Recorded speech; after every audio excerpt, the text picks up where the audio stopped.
রাসেল অসাধারণ পাসিং, রানা থেকে আবারও রাসেল, সেই সাথে ফাউল।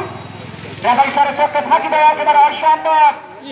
জনাব মোহাম্মদ আমিনুল ইসলাম আজকের এই খেলায় সুন্দর ম্যাচ করে যাচ্ছেন, তার চোখে ফাঁকি দেওয়া একেবারে অসম্ভব।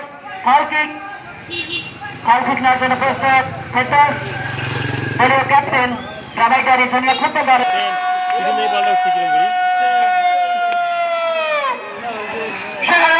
এইটি গোলটা দিল। হ্যাঁ, সেই সাথে সেই সোনাঝুরিটি মেতে গেল রাবাইটারি জুনিয়র ফুটবল দলের 1-0 করে কিন্তু এগিয়ে গেল। আমি ফুটবলের গোলকিপার কিছুটা ভুল বোঝার কারণে এই গোলটি মাটির মধ্যভাগ থেকে আক্রমণে অসাধারণ রিপ্লেসিং আক্রমণে চন্দ্রকোনা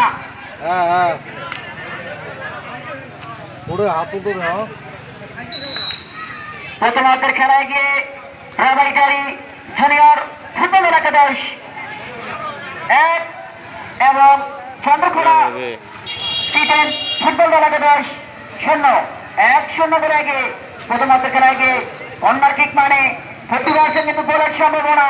দেখা যাক চন্দ্রকোনা কতটা কাজে লাগাতে পারে শেষ পর্যন্ত। সেই কর্নার কিক সুযোগ লাগাতে পারলো না। আক্রমণে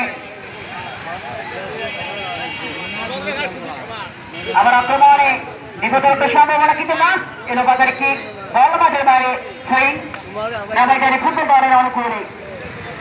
আজকের এই খেলায় ম্যাচ রেফারির দায়িত্ব পালন করছেন জনাব মোহাম্মদ আমিনুল ইসলাম এবং দুই লাইন্সম্যানের দায়িত্ব পালন করছেন কটন এবং মুন্না।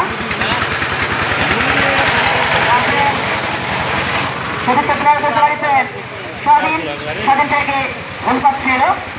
আবার আক্রমণে চন্দ্রকোনা সোহেল থেকে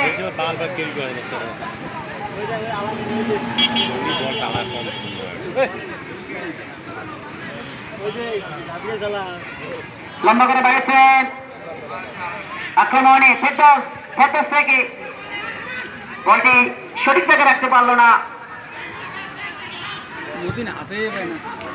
লম্বা করে বাড়িয়েছেন বিপদ সীমানা বল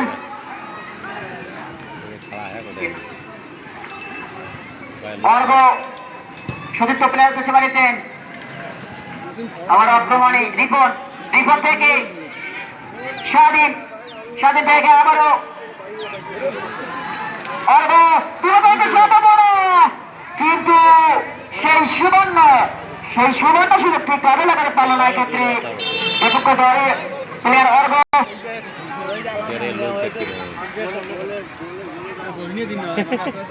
অর্ঘ সুইং করলেন বিপদ সীমানায় বল কিন্তু না। এক্ষেত্রে বলটিকে লুটে দিল বিপক্ষ দলের গোলকিপার স্বাধীন থেকে রানা থেকে রাসেল।